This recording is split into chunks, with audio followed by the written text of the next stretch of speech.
Well, I'm on a walk this evening, ladies and gentlemen, in Warsaw. If you didn't recognise this as Warsaw, you can't be blamed. I wouldn't have recognised it. Last time I walked past here and filmed it, by the way. I was filming at the same time. I don't know if you can even remember, that one was over a year ago, just slightly over a year ago. That was still a building site. I think it was underway. It wasn't like the whole thing's been done in a year. It was already underway, but certainly that's the first time I've seen the finished object.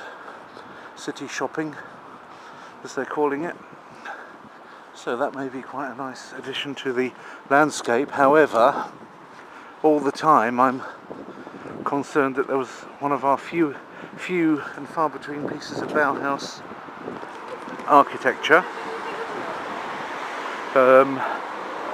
Warsaw didn't get much Bauhaus because Daddy wouldn't buy it for them. Daddy wouldn't buy them a Bauhaus. The communists liked Bauhaus. They thought it was a nice socialist style. So you'll see lots of Bauhaus, which of course comes really from East Germany, folks like Gropius and that. If you go to Neukölln in Berlin, you'll see a lot of it. And in Moscow you'll see some of it.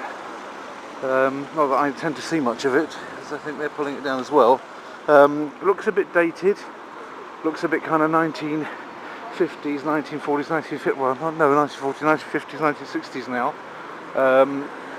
due for a refresher. However, that was a period in our history.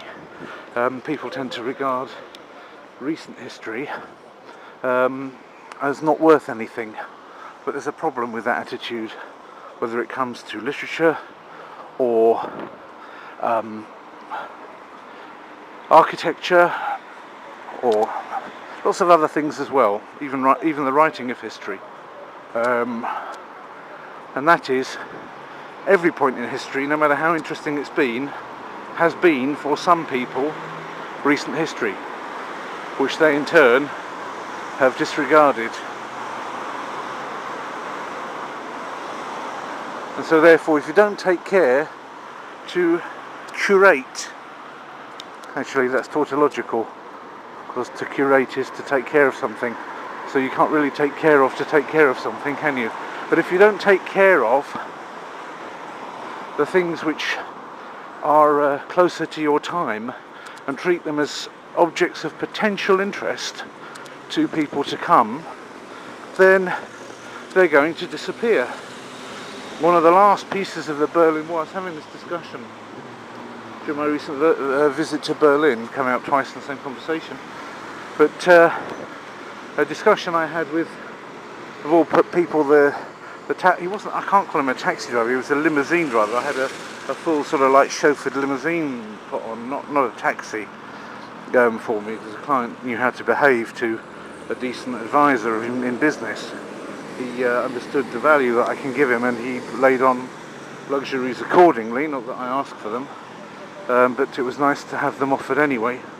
The guy who was driving, he was talking about some of the last pieces of the wall remaining in Berlin that developers are trying to get rid of so that they can get more land for building on.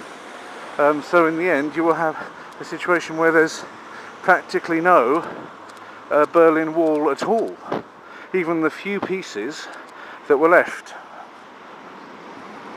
You have to look after recent history. Now this brings me on, hope I've closed that off nicely, because unfortunately I get a bit higgledy-piggledy when I'm walking and talking, but hopefully I've closed that idea about exhorting one and all, from the least to the greatest of you listening, to look after their recent history.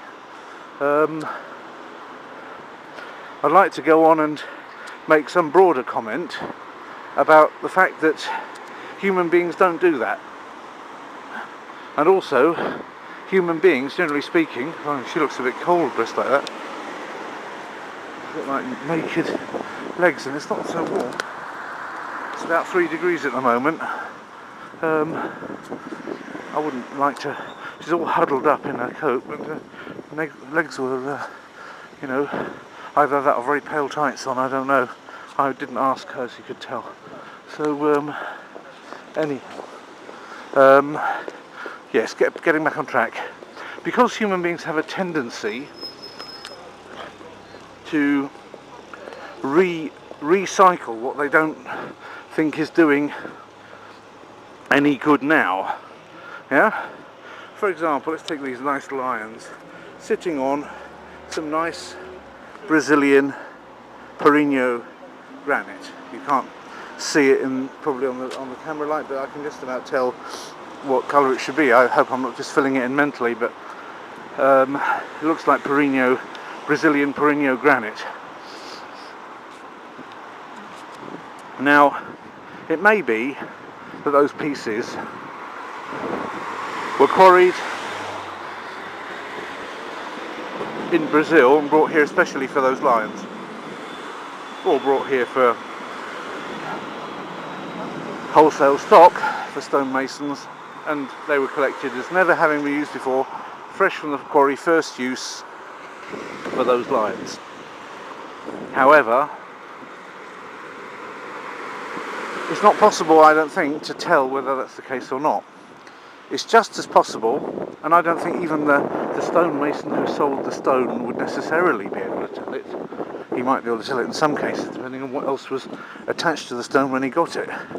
But in some cases he may not be able to tell that same granite was a bathroom top in the now defunct Mercury Hotel that used to be on the corner of Grzybowska Street and Independence Avenue. Because we don't know. We just don't know. It could have been recycled. People don't take a stone of that value and simply throw the thing away. If you've got a recyclable, it's all about batching up and getting a manageable quantity, because nobody wants to be doing a project with a too small quantity.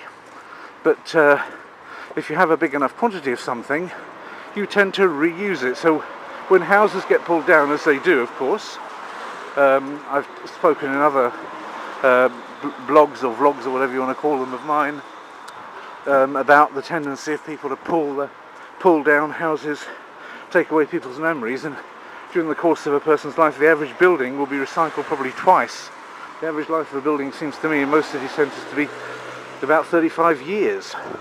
It's really smaller than what you expect. Usually there's some kind of residual value that people are paying you that can pay their mortgage off and things, because it's another building will be made which will cover the value, all a bit like a Ponzi scheme.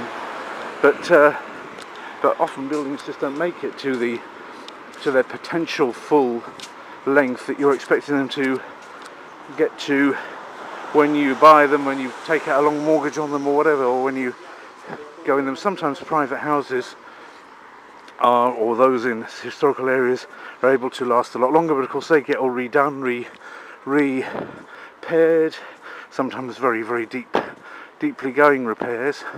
Buildings cost more than you think to keep them in order.